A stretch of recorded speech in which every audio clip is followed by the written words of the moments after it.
ஸ்ரீமத்யை கோதாயை நமஹ. இன்றைய பாசுரம் 33. அந்த 20வது பாசுரத்தில் அதனுடைய உள்ள அர்த்தங்கள், அதாவது கொஞ்சம் ஒரு வார்த்தைக்கு டீப் மீனிங் என்ன இருக்குது, அதனுடைய அர்த்தங்கள் எந்த அளவுக்கு நம்மளுக்கு சிறப்பாக புரிந்து கொள்ள முடியும் அப்படின்ற அந்த கான்செப்டில், அந்த பெர்ஸ்பெக்டிவில் சில வார்த்தைகளை பார்க்கலாம்.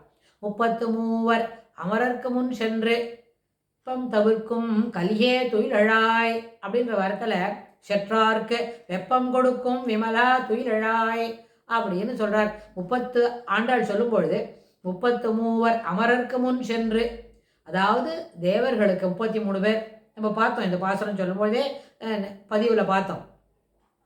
அஸ்வினி தேவர்கள் 2 பேர், அஷ்டவசுக்கள் 8, 10, அதுக்கப்புறம் துவாதச ஆதித்யர்கள், ஏகாதச ருத்ரர்கள், இதை கூட்டினா 33 பேர். அது 33 கோடி தேவர்கள்னு சொல்கிறோம். அது 33 அமரருக்கு முன் சென்று, அவர்களுக்கு முன்னாடி சென்று அவளுக்கு வரக்கூடிய கஷ்டங்களையும் துன்பங்களையும் தவிர்த்து அவர்களை பாதுகாப்பார், அவர்களுக்கு அனுகூலம் பண்ணுவார். அவர்களுக்கு முன்னாடி வரைச்சி அவருக்கு முன்னாடி போயும் காப்பாற்றுவார். வந்துருத்துன்னு சொன்னாலும் முன்னாடி ஃபிசிக்கலாகவும் பர்சன்ட் இருக்கும், அதனோட வர துன்பங்கள் வருவதற்கு முன்னமேயும் காப்பாற்றுவார் அப்படின்னு 2 பெர்ஸ்பெக்டிவ்லையும் புரிஞ்சுக்கலான்னு பாசுரம் பார்க்கச்சே பார்த்தோம்.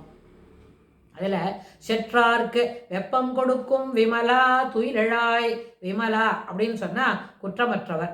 பெருமாளுக்கு எந்த விதமான குற்றமும் இல்லை.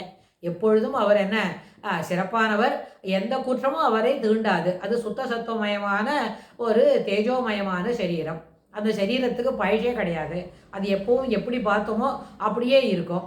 அப்படி தான் நம்ம கிருஷ்ணாவதாரத்தில் பெருமாளை நேர பார்த்து அவள்லாம் எழுதி வச்சுட்டு போயிருக்கிற பிரமாணங்கள் இருக்கே, அதை பார்த்து நம்ம தெரிஞ்சிக்க முடியும். பெருமாளுக்கே நம்ம தப்பு பண்ண முடியுமா அப்படின்னு சொன்னால், விபவா இருக்கே, பெருமாள் நேரம் இருக்கும்போது ராமனாவோ கிருஷ்ணாவோ இருக்கும்பொழுது நம்ம அபச்சாரப்பட்டாக்க உடனே வில்லு அம்பெல்லாம் எடுத்து ஒரே தடி தட்டிடுவார். கிருஷ்ணராக இருந்தாக்க சிசுபாலனுக்கெல்லாம் போட்ட மாதிரி ஒரே சக்கரம் போட்டு உரிச்சிடுவார். செலவாழ இப்போது கிருஷ்ணனுடைய பால லீலைகள்லாம் பார்க்குறோம். 10 வயசுக்குள்ளே நந்தகோகுலத்தில் என்ன மாதிரி பெருமாளுக்கு சிரமம் வந்தது, அதெல்லாம் எப்படி இருந்ததுன்னு பார்த்தபோது பெருமாள் எல்லாத்தையுமே சமாளித்து எல்லாத்தையும் தட்டி விட்டுறதுலாம் தட்டி விட்டுட்டு கோபிகர்களோட எல்லாராத்து யசோதைக்கு தெரிஞ்சவா அத்தனை பேர், ஊரில் இருக்கிற அத்தனை பேரும் யசோதைக்கு தெரிஞ்சவா தான். எல்லாரோடவும் என்ன பண்ணியிருக்கார், விசுவாசமாக அன்பாக பழகி எல்லாத்தையும் என்ன பண்ணியிருக்கார், விளையாடி சந்தோஷப்படுத்தியிருக்கார். ராசக்கிரீடன்னு சொன்னால் அதுலேயும் இருக்குது. அப்புறம் காளிங்க மர்தனம், பெருமாளுக்கு குன்று குடையாக எடுத்தாய் அப்படின்னா எல்லா வேலையும் எல்லா காரியங்களும் சிறப்பாக செய்திருக்கார். அதாவது சுவாமி கிட்டக்க விபவ அவதாரத்தில் இருக்கும்பொழுதே தவறு செய்தால் உடனே கை மேலே பலன் இருக்கும். அர்ச்சையில் இருக்கும்போது என்ன கிடைக்காது, உடனே பலன் கிடைக்காது. என்ன தவறு சொன்னாலும் பெருமாள் என்ன பண்ணுவார், பொறுமையாக தான் இருப்பார். ஆனால் அந்த பொறுமையும் பெருமாள் ஒன்றும் பண்ண மாட்டார்னு நம்ம நினச்சிக்க முடியாது. ஒரு காலம் தாண்டி அதில் நிச்சயமாக என்ன பண்ணுவார், அந்த இடத்துல என்ன தண்டனை கொடுக்கணுமோ அந்த தண்டனை கொடுப்பார். அப்போது வெப்பம் கொடுக்கும் விமலா துயிலழாய் செற்றார்க்கு. செற்றார் என்று சொன்னால் எதிரியாக இருக்கிறவர், பெருமாளுக்கு அவக்கியாதி பண்ணுறவர், பெருமாளோடு சொல்லக்கூடிய அந்த வேதங்களை ஒத்துக்காதவன், பிரமாணம் பிரமேயம் அப்படின்னு சொன்னால் அதுக்கெல்லாம் தீங்கு சொல்கிறவர். அதுக்கெல்லாம் தீங்கு சொல்கிறவன் என்ன, அந்த வேதத்தை முழுக்க புரிஞ்சிக்கவே இல்லை. முதல்ல வேதம் என்று சொன்னால் அபௌருஷேயம், பெருமாளோட வாக்கிலேருந்தே வந்தது. அதற்கு காலம் என்பதே கிடையாது. அது எல்லா வேதங்களும் 4 வேதங்களும் சமம். அதில் 4 வேதத்துலேயும் சிலதில் சாக்கையெல்லாம் கிடைக்கல, கொஞ்சம் தான் கிடைக்கிறதுன்னு சொன்னால் அது காலத்தினால ஏற்பட்ட ஒரு தொய்வு. ஆனால் அந்த தொய்வினால் இருக்கிறதே நம்மளுக்கு இருக்குது. அது இல்லாமல் வியாசர் அது இன்னும் நன்னா என்ன பண்ணியிருக்காரு, பகுத்து கொடுத்துருக்காரு, எதை எப்படி பார்த்துக்கணும்னு. சிலதில் ரிக்வேதம் இவ்வளோ இருக்குது, இத்தனை சாகை கிடச்சிருக்கு. யஜுர்வேதத்தில் கிருஷ்ண யஜுர் எப்படி இருக்குது, சுக்ல யஜுர் எப்படி இருக்குது, சாமவேதத்தில் இத்தனை சாகை கிடச்சிருக்கு, இதெல்லாம் இப்படி இன்னும் பழக்கத்தில் இருக்குது. அதர்வ வேணும் எங்கே இருக்குன்னா அதான் பீகார் அந்த மாதிரி ஏரியாவில் இருக்கிறவாளா, ஜார்க்கண்ட்லேருந்து வந்தவங்களா, அங்கே இருக்கிறவாளுக்கெல்லாம் அதர்வண வேதம் நன்னா தெரிஞ்சிருக்கு. குஜராத்தில் கூட சில ஏரியாவில் அதர்வண வேதம் பழக்கத்தில் வச்சுருக்கவாள்லாம் உண்டு. சில பரம்பரையில் அப்படியே உபயோகத்தில் இருக்குதுன்னு நம்ம மகாபெரிவா கூட சொல்கிற பழக்கம் உண்டு. ஏதான ஒன்று முக்கியமாக கற்றுக்கணுன்னா பலான ஊருக்கு போய் அங்கே இருக்கிற அந்த ஃபேமிலியில் இருக்கிறவாளை கேட்டுண்டு இந்த ஷாக்கையை வாஸ்துட்டு வா அப்படின்னு நியமிச்சு ஆகுமா. அடியனோட ஆச்சாரியர் சொல்லியிருக்கிற பழக்கம் உண்டு.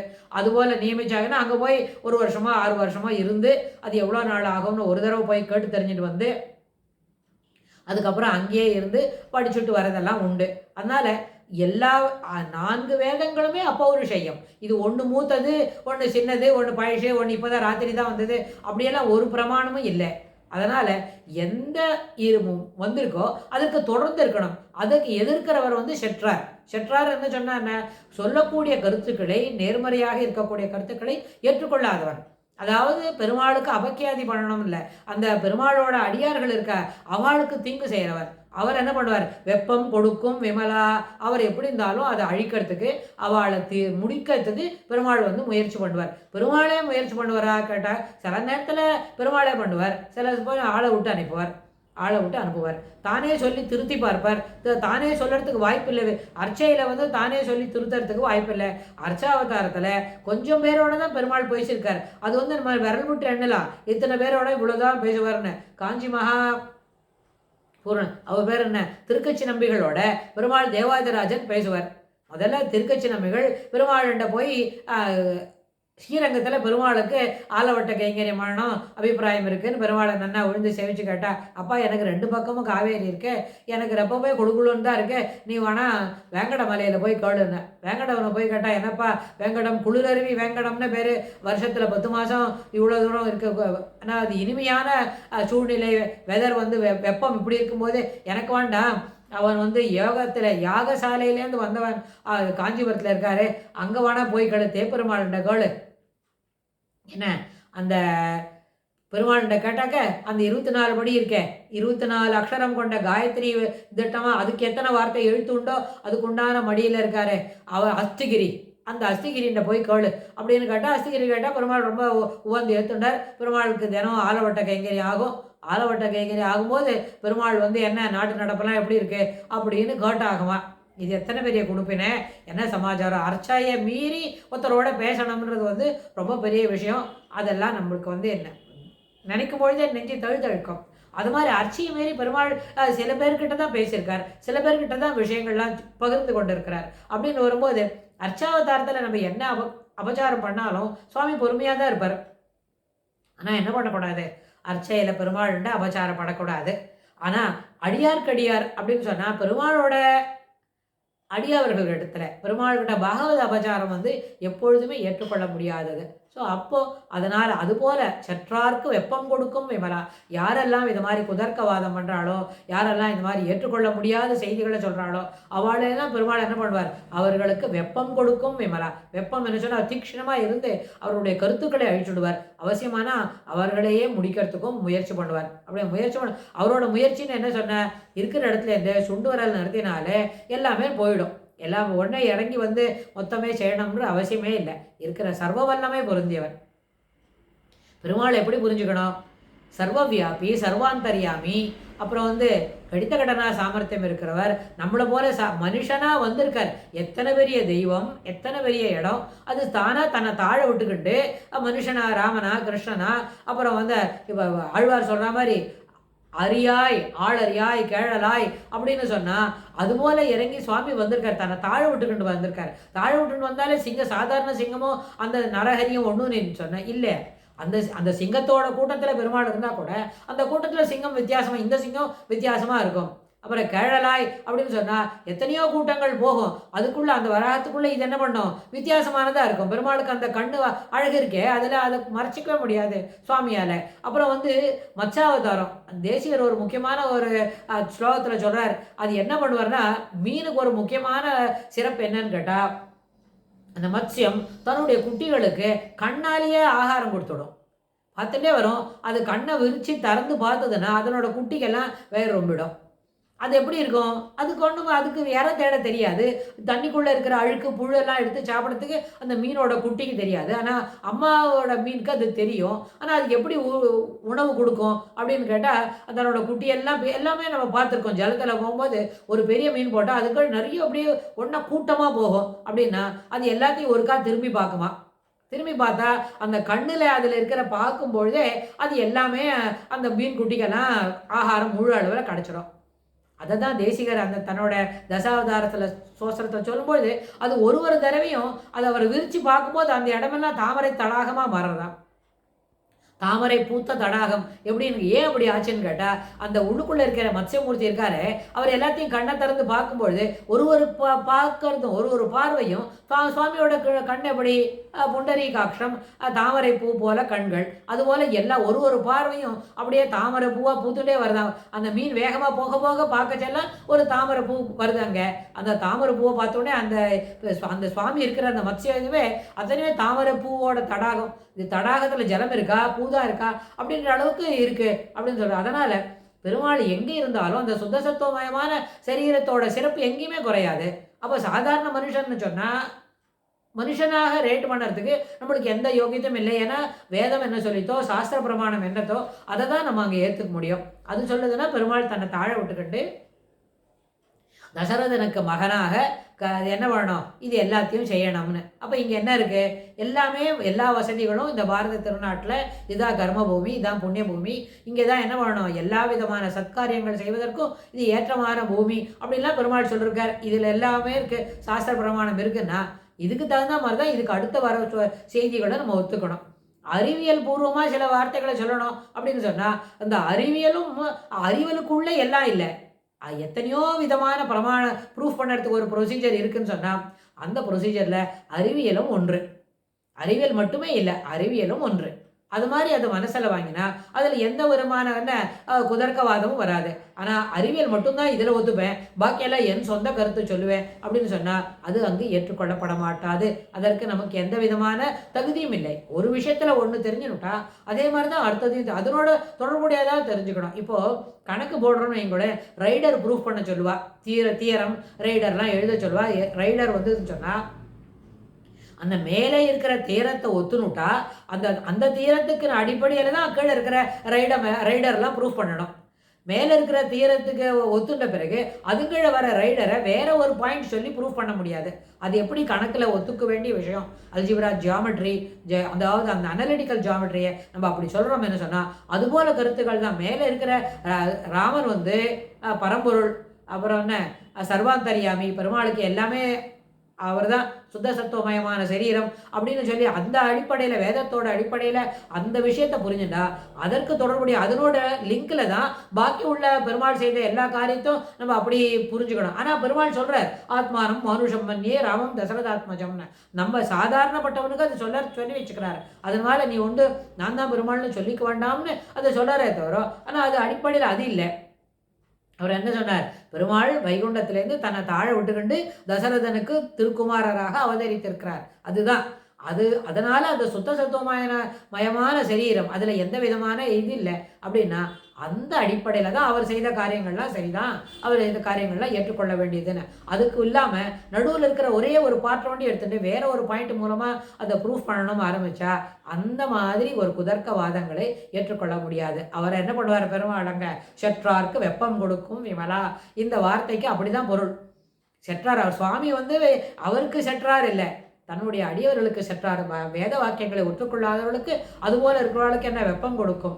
ஆனால் இது எல்லாத்தையும் சொல்கிறதுனால அவர் எப்போவுமே என்னது, விமலா, எந்த விதமான குற்றமும் இல்லை, சிறப்பானவர், கடித கடனா சாமர்த்தியம் உள்ளவர், சர்வாந்தரியாமி அப்படின்றத மனசில் வாங்கணும். அதனால் 33 அமரருக்கு முன் சென்று செப்பம் கொடுக்கும் கலியே துயிலழாய் அப்படின்னு. அப்போது அந்த மாதிரி ஒரு வார்த்தைக்கும் இப்படி ஒரு சிறப்பான பொருள். வெப்பம் கொடுக்கும் விமலா, யாருக்கு வெப்பம் கொடுப்பார், செற்றாருக்கு வெப்பம் கொடுப்பார். செற்றாருக்கு வெப்பம் கொடுக்கறதுனால தான் அவர் அதுக்கு தான், அதாவது எல்லாரோடையும் அதை ஏற்றுக்கொள்ளணும்னு சொன்னார். தனிப்பட்ட கிருஷ்ணரை மட்டும் எப்படி ஏற்றுக்கணும், கிருஷ்ணர் என்ன பண்ணிட்டு இருக்கார், அதை தன்னை தாழ விட்டுக்கொண்டார். அந்த என்ன கைதியாக இருக்கிற தாய் தகப்பனுக்கு மகனாக பிறந்தார். ஆனால் ஒருத்தி மகனாய் பிறந்து அடுத்த பாசனத்தில் வரப்போகிறது. ஆனால் ஏன் அப்படி ஒழித்து வளர்த்துண்டார் அப்படின்னு கேட்டால் தான் வந்த காரியத்தை நிச்சயமாக முடிச்சுக்கணும். இங்கே என்ன நடக்கிறதோ இதில் இன்னொரு கிருஷ்ணாவதாரத்துக்கு ஒரு சிறப்பு சொல்லுவா. தேவர் உலகத்தில் பெருமாளுக்கு என்ன தூபம் தீபம் எல்லாம் காமிச்சு அர்க்கியம் பாத்தியம்லாம் சமைச்சு பெருமாளுக்கு ஆராதனம் பெரிய அளவில் நடக்கிறது. அது நடக்க பெருமாள் இங்கே 120 வருஷம் தான் எழுதியிருந்தாச்சு. அந்த 120 வருஷம் எப்படி போச்சுன்னு கேட்டால் பெருமாளுக்கு அங்கே தூப தீபம் காட்டுற டைம் இருக்கே, அந்த ஒரு ஊரில் எல்லாமே டைம் ஜாஸ்தி இல்லைவா, நம்மளோட அதுக்கு ஒரு கணக்கு இருக்குது. நம்மளோட 365 நாள் அவளுக்கு ஒரு நாள், இப்போ நம்மளுக்கு மார்கழி மாதத்தை பற்றி சொல்கிறோன்னா இப்போ தான் அவளுக்கு போது விடிய போகிறது, உத்தராயணம் வரப்போகிறது அப்படின்னா அந்த மாதிரி நேரத்தில் அதுபோல் 120 வருஷம் இருக்கிறதுக்குள்ளே அவளுக்கு அங்கே தூப தீபம் காட்டி முடிக்கிறதுக்குள்ளேயே பெருமாள் இங்கே கிருஷ்ணாவதாரத்தை என்ன பண்ணார், முடிச்சுக்கிண்டு தன்னடி சோதிக்கு எழுந்தருளியாச்சு அப்படின்னு சொல்கிறது உண்டு. அது என்ன, அந்த 120 வருஷத்தில் பெருமாள் வந்து மகாபாரதத்தை யுத்தத்தில் வந்தார். யுத்தத்துக்கு நடுவில் இந்த கதையெல்லாம் சொன்னார். பெருமாள் அர்ஜுனனுக்கு பகவத்கீதை சொல்லி கொடுத்தார். அந்த பகவத்கீதை சொல்றதுலே ஒரு ஸ்லோகத்தில் சொல்கிறார், இது வந்து 27 சதுர்யுகத்துக்கு முன்னாடி ஒருத்தருக்கு சொன்ன அர்ஜுனா, அதை இப்போ பார் இதை உனக்கு சொல்கிறேன் அப்படின்னு. இந்த பிரமாணங்கள்லாம் ஏற்றுக்கொள்ள வேண்டியது. வேதம் சொல்லக்கூடிய கருத்துக்கள் ஏற்ப அதில் எல்லாமே அந்த அபௌருஷேயம், அது பெருமாளோட வாக்கு.